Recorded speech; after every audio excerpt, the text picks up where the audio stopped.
All right, welcome back to the shop. We've got your station wagon up on the lift, and boy, do I have the report on the work we just finished.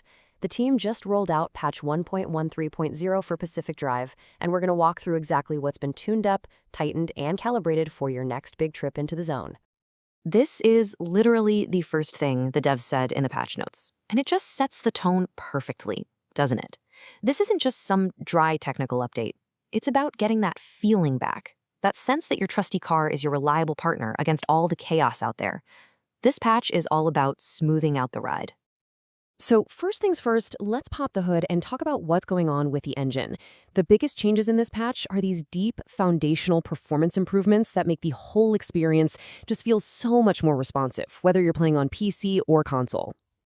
Now, at the very heart of these performance gains is something the developers are calling a new build process. That sounds kind of technical, I know, but in simple terms, they've completely changed how the game's data is packaged and stored. Just think of it like they went into a super messy garage and perfectly organized every single tool on a pegboard. Now the game can find what it needs instantly. So, how does this actually help you out on the road? Well, it's a pretty simple chain reaction. That new organized file structure lets the game read its data way, way faster. And the result for us players? A game that is noticeably smoother, with way less stuttering and shorter load times. It's one of those awesome behind-the-scenes changes that has very, very visible benefits. Console players, you guys are really going to feel the payoff here. The team made a huge effort to hunt down some of the most annoying hitches. If you're on PS5, you know that little stutter when you move items in your hand? It's gone. Same for the lag when you'd highlight a card that's all kitted out with attuned parts. It is just a much, much cleaner experience all around. Okay, so with the engine purring like a kitten, the team turned their attention to the main cabin, to fix all those little rattles and quirks. This next set of fixes is all about quality of life improvements, tackling the common bugs in the base game.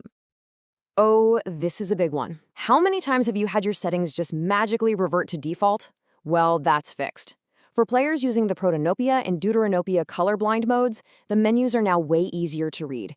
And for all you daredevils out there, the radiation everywhere setting will now, in fact, be everywhere, just like it's supposed to. Plus, you can now craft continuously without the pause menu jumping in. These are the small fixes that make a huge difference. Now for a slightly stranger bug some of you might have run into, the Deco Vend Machine. The one that's supposed to give you fun little decorations for your dashboard. Well, it was sometimes spitting out blank, featureless bobbleheads. Super creepy. So what are you supposed to do with these things? And the answer is just perfect. It's so wonderfully on brand for Pacific Drive. The developers gave us an in-character solution. They kindly ask that you just leave the blank bobbleheads out in the zone on your next trip. The instability will collect them. I absolutely love that. Okay, shifting gears now, let's get into the supernatural. For those of you who've dived into the Whispers in the Woods DLC, you know the equipment gets a whole lot weirder. This part of the patch is all about calibrating that strange, anomalous gear to make sure it works as intended and, doesn't break reality too much. And we have to start with maybe the most famous bug from the DLC. Players figured out that certain headlight quirks could stack on their own, creating what the developers hilariously called a 10,000 million lumen effect. I mean, you were basically turning your headlights into a miniature sun that could crash the whole game.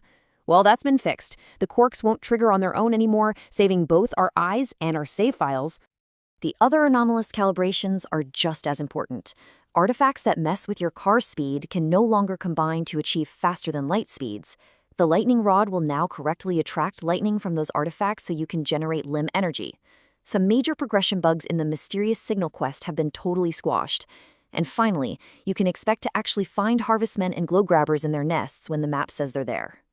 So that's the work that's been done. But the job is never truly finished, is it? Before we send you on your way, the developers gave us a quick peek at the job ticket for the next tune-up, highlighting a few known issues they're already working on. So on the coming soon list, they're targeting a fix for custom settings not applying correctly in expeditions. They're also tackling a crash that some players are hitting in the very first garage sequence of the DLC. And finally, a small but very welcome fix. The refinery station is going to be moved so it no longer blocks a garage cosmetic slot. It's just awesome to see they're still actively listening and working on this stuff. So here's the bottom line. Your car is running smoother than ever. The dashboard is polished, the supernatural systems are dialed in, and the engine is just purring. The only question left is the one that really, truly matters. With all these improvements, where in the Olympic exclusion zone are you going to drive first?